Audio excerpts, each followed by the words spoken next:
Kepada siapakah preemptive attack yang dilakukan oleh Bu Mega ini, serangan antisipasi terhadap ancaman yang tadi dikatakan oleh Mas Umam bahwa ancaman ini datang dari lingkar dekat kekuasaan, tapi bukan ruling power intinya. Apakah Bang Ciko juga melihat ada orang-orang di situ yang kemudian menjadi antisipasi dari PDIP? Bang Ciko? Secara spesifik kami tidak bisa mengatakan siapa, karena tentunya yang lebih tahu tadi adalah Ibu Megawati Soekarno Putri. Saya juga belum punya kesempatan baru bisa berjumpa dengan beliau untuk konsultasi. Tetapi pada prinsipnya tidak salah tentunya apa yang disampaikan Mas Umam. Bahkan tadi saya menikmati lisannya dan menunggu apakah akan keluar dari mulut Mas Umam nama-nama tersebut. Tapi pada akhirnya tentu yang paling logis dan kenal adalah orang-orang yang kita waspadai yang dekat dengan bisa menggunakan instrumen-instrumen kekuasaan. Tidak harus melulu pucuk pimpinan kekuasaan itu sendiri, bahkan kita bisa jamin bahwa itu bukan Pak Prabowo Subianto tentunya, karena Pak Prabowo sahabat dari Mega dan kami di PDI Perjuangan juga punya komitmen untuk mendukung pemerintahan beliau walaupun berada di luar pemerintahan atau kabinet, tetapi kami mendukung dan juga menjadi pihak yang menyeimbangkan kekuasaan itu sendiri. Kita tunggu saja bagaimana dalam perjalanannya ini setelah ada preemptive attack ada semacam warning untuk mereka-mereka yang ingin mengganggu keharmonisan di internal PDI Perjuangan, yang ingin mengganggu soliditas dari kader-kader internal dan mencoba mengadu domba, dan bukannya mengadu domba internal tapi juga mengadu rakyat untuk membenci PDI Perjuangan. Setelah kami memberikan warning ini, apakah mereka akan tetap berani melakukan hal-hal yang sedang dilakukan atau akan berhenti? Dan mudah-mudahan berhenti aja, karena sesungguhnya kita ini hadir untuk membangun bangsa bersama semua elemen, baik itu yang milih PDI Perjuangan atau bukan, baik itu kompetitor kita dalam tanda kutip di ranah politik dan juga kawan-kawan di ranah politik sekaligus. Jadi insya Allah Kongres nanti kalau ditanya soal soliditas kader pastinya solid. Kalau ditanya soal bagaimana sikap dari kami, tentunya walaupun banyak perbedaan atau silang pendapat sehari-harinya, tapi ketika ada ancaman dari luar, kader tentunya akan merapatkan barisan dan siap melawan. Ya, apa langkah konkret untuk memperkuat soliditas partai jelang Kongres ini, Mas Ciko? Kalau tadi sudah dikatakan bahwa sudah mempersiapkan sebenarnya langkah-langkah balasan nih untuk bisa mengcounter atau menghalangi upaya-upaya mengaut-aut tersebut.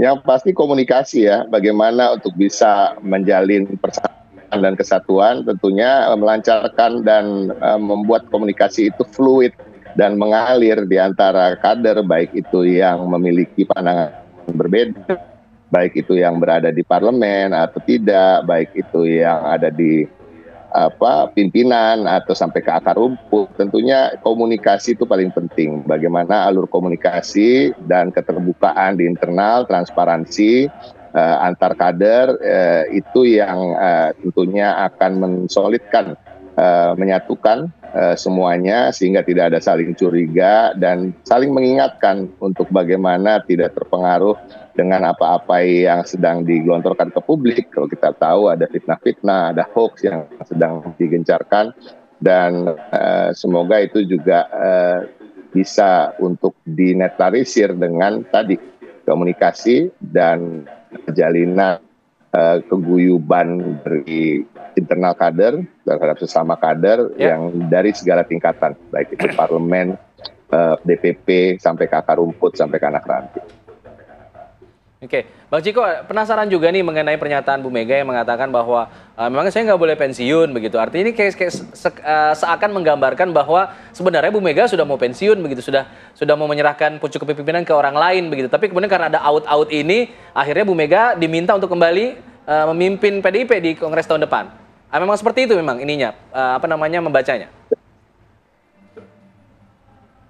Segala hormat untuk Ketua Umum kami, Ibu Megawati Soekarno Putri, tetapi Ibu Mega juga sering mengatakan bahwa hakikatnya pada dasarnya beliau seperti yang lain juga adalah partai. Artinya petugas partai ini akan tentunya patuh dengan keputusan-keputusan partai, dan keputusan partai selama ini belum pernah berubah dan selalu memberikan mandat kepada Ibu Megawati Soekarno Putri memimpin perjuangan. Nah, kita lihat saja nanti pas Kongres, apakah partai akan mengamanatkan kepada yang bersangkutan, kepada beliau untuk tetap memimpin apa tidak. Sampai hari ini rasa-rasa suara-suara di kader dari bawah sampai atas dan tengah semuanya tetap menginginkan keberadaan Ibu Megawati Soekarno Putri memimpin partai kami, tapi tentu kami juga perlu bertanya ke beliau, apakah beliau bersedia, apakah beliau merasa masih kuat dan masih bersemangat, dan harapan kami tentu itu. Tapi intinya itu tadi, semua ini partai, jadi kalau amanat sudah diberikan, selevel Ibu Megawati Soekarno Putri pun rasa-rasanya harus menjalankan amanat tersebut. Yang paling utama lah amanat memimpin partai kami. Baik, Bang Ciko, kita ke Mas Umam. Mas Umam, kalau melihat bagaimana regenerasi pucuk pimpinan di PDIP, bagaimana sebenarnya Kongres 2025 ini? Apakah harusnya PDIP sudah mulai mencari pengganti dari Bu Megawati, sosok baru, ataukah ini harusnya Bu Megawati masih terus melanjutkan pimpinannya? Ya, memang dalam konteks partai politik, idealnya memang diperlukan proses regenerasi yang lebih cepat. Dan saya pikir ini berpotensi menjadi momentum yang cukup baik bagi PDIP untuk segera melakukan regenerasi. Mumpung Bu Mega juga masih kuat, stay alert, sehingga kemudian proses supervisi, pendampingan, dan juga penguatan Bu Mega dalam konteks mendampingi generasi penerusnya itu akan jauh lebih kuat. Sehingga kemudian akan jauh lebih efektif, sehingga proses yang kaderisasi ya, kemudian proses penguatannya akan jauh lebih natural gitu. Tetapi sekali lagi, memang dalam proses transisi kepemimpinan juga tidak mudah. Seringkali juga memunculkan turbulensi, manuver, dan kalau misal tidak diantisipasi juga berpotensi menciptakan gejolak-gejolak yang mengakibatkan pada instabilitas internal partai. Dan ini yang kemudian barangkali dikhawatirkan oleh Bu Mega berpotensi menjadi celah bagi elemen kekuatan eksternal yang berharap PDIP dalam tanda kutip misalnya lebih bisa dijinakkan misalnya. Sehingga kemudian proses negosiasi dan juga kompromi dalam konteks politik dan kekuasaan akan jauh lebih mudah. Nah, ini yang kemudian tampaknya Bu Mega sendiri mencoba untuk mengantisipasi itu. Karena kalau misal tidak, tentu dalam positioning PDIP di luar kekuasaan akan menjadi lebih rentan terhadap praktik-praktik intervensi dan juga tadi awut-awut tadi itu. Nah, ini yang barangkali coba diantisipasi. Nah, kalau misal kita tarik dari rentang 1 bulan, 2 bulan terakhir, Bu Mega rasa-rasanya cukup intens untuk menyebut beberapa hal yang menjadi perhatian beliau, misalnya upaya misalnya kriminalisasi terhadap Pak Sekjen, Mas Hasto. Kalau misal kemudian Bu Mega menekankan itu berkali-kali, bisa saja dalam konteks antisipasi awut-awut itu menjadi trigger yang kemudian karena bagaimanapun juga Pak Sekjen, Mas Hasto itu menjadi simpul penting dalam konteks kekuatan internal PDIP. Nah, kalau misal kemudian itu menjadi titik pijak dari kekuatan eksternal untuk kemudian menciptakan instabilitas di dalam PDIP, maka ini yang kemudian harus diantisipasi. Nah, formatnya seperti apa, caranya seperti apa, tentu semua sudah diantisipasi oleh internal, tetapi ya kita cermati perkembangannya. Apakah kemudian memang itu yang dimaksud oleh Bu Mega, ataukah akan tercipta dinamika baru yang berpotensi berdampak pada stabilitas internal di PDIP. Tapi apakah kemudian menjadikan Ibu Mega menjadi calon kuat lagi untuk menjadi ketua umum PDIP di Kongres tahun depan ini menjadi satu-satunya bentuk antisipasi PDIP yang paling memungkinkan untuk mengatasi out-out tadi? Atau memang sebenarnya ada bentuk antisipasi lain yang bisa dilakukan? Ya, kalau misal dalam konteks jangka pendek, memang menempatkan Bu Mega di posisi ketua umum akan jauh lebih efektif. Tetapi tentu bagaimanapun juga, ini kan kalau kekuatan yang sudah terkonsolidasi ingin melakukan serangan, ya dia bisa melakukan apapun. Baik Bu Mega ataupun penggantinya atau siapapun. Nah, maka yang bisa dilakukan adalah komunikasi dengan intens, terutama dengan lingkar dekat. Jadi konsolidasi internal diperkuat, dan di saat yang sama tadi disampaikan oleh Mas Ciko ya, Mas Ciko menyampaikan komunikasi dengan lingkar dekat kekuasaan juga diperlukan Supaya apa? Potensi-potensi kekuatan eksternal yang mencoba untuk melakukan intervensi dan sebagainya bisa diantisipasi. Dan ini belajar ya dari beberapa kasus tragedi dan juga bagaimana proses intervensi eksternal ke dalam partai politik memang seringkali melibatkan elemen kekuatan yang kalau dia bukan menjadi inti kekuasaan, maka dia mensubvert atau dia membajak kekuasaan itu sendiri. Maka cara menyelesaikannya gimana? Ya, how to deal with the power. Jadi dealing saja dengan kekuasaan, bukan berarti harus kemudian menjadi dari bagian kekuatan pemerintah, tetapi setidaknya komunikasi itu dibuka dengan baik, sehingga kemudian tidak memunculkan kecurigaan-kecurigaan. Dan tampaknya Bu Mega ada semacam kekhawatiran yang cukup intens, sehingga kemudian kemarin disampaikan dipanggil diundang di Golkar, saat dimusuhi dan sebagainya. Jadi ada rasa insecure, dan rasa insecure itu memang sebaiknya dikomunikasikan dengan partner-partner. Toh juga selama 9 tahun terakhir, partai-partai di pemerintahan sekarang juga menjadi bagian dari partai yang dipimpin oleh PDIP dalam konteks pemerintahan Pak Jokowi. Meskipun endingnya Pak Jokowi dan Bu Mega sendiri justru split dalam konteks koalisi. Jadi ya, it's a matter of communication. Apakah itu artinya yang harus berhati-hati dengan warning politik Bu Megawati ini PDIP-nya atau pihak yang dianggap mau mengawut-awuti tadi?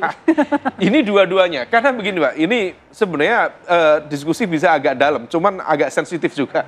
Karena bagaimanapun juga ada elemen di dalam PDIP yang merasa terusik dengan manuver di luar PDIP. Misalnya kemarin ada pertemuan yang melibatkan personal, ya, misalnya Mas Hasto bertemu dengan salah seorang yang dianggap agak dekat dengan lingkar keluarga tertentu yang kemudian berpotensi kemudian membuka informasi-informasi sensitif. Kemudian di saat yang sama PDIP juga melakukan serangan terbuka pada lingkar keluarga tertentu. Nah, ini yang barangkali menjadi trigger yang agak personal tetapi berimplikasi pada hal-hal sifatnya strategis dalam konteks politik dan kekuasaan ke depan.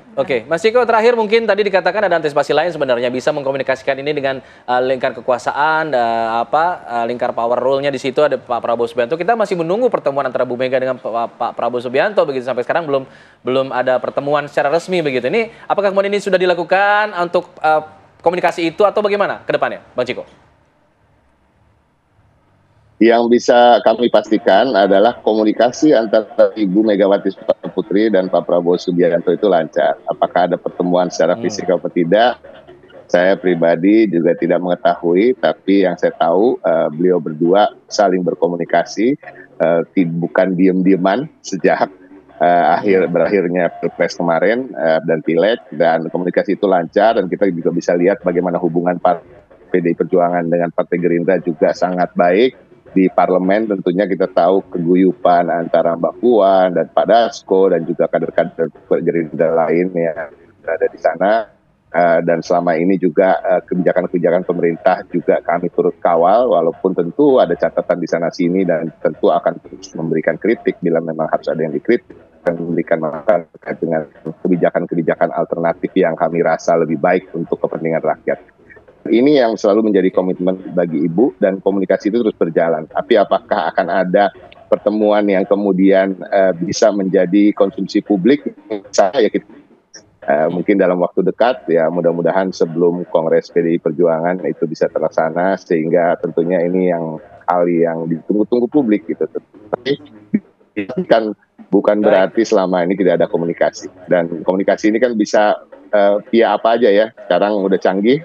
Saya bisa Zoom di rumah, Mas Umar ada di studio, tapi kita tetap bisa berbicara dengan hangat, dan itu juga yang saya rasa juga dilakukan oleh Ibu dan Pak Prabowo. Baik, terima kasih Bang Ciko Hakim yang sudah bergabung bersama kami. Mudah-mudahan kita tunggu ya apa solusi dan juga strategi dari PDIP untuk menghadapi attack ini, dan juga mudah-mudahan kongresnya nanti berjalan lancar di tahun 2025. Terima kasih juga Mas Umar sudah hadir bersama kami di studio. Selamat pagi. Dan pemirsa, informasi tadi atau diskusi tadi sekaligus menutup jumpa kita di Apa Kabar Indonesia Pagi pada hari Minggu ini. Kami pun harus undur diri. Saya Alfa Tauhid. Saya Andi Kumala. Terima kasih atas perhatian Anda. Pemirsa, selamat pagi dan sampai jumpa.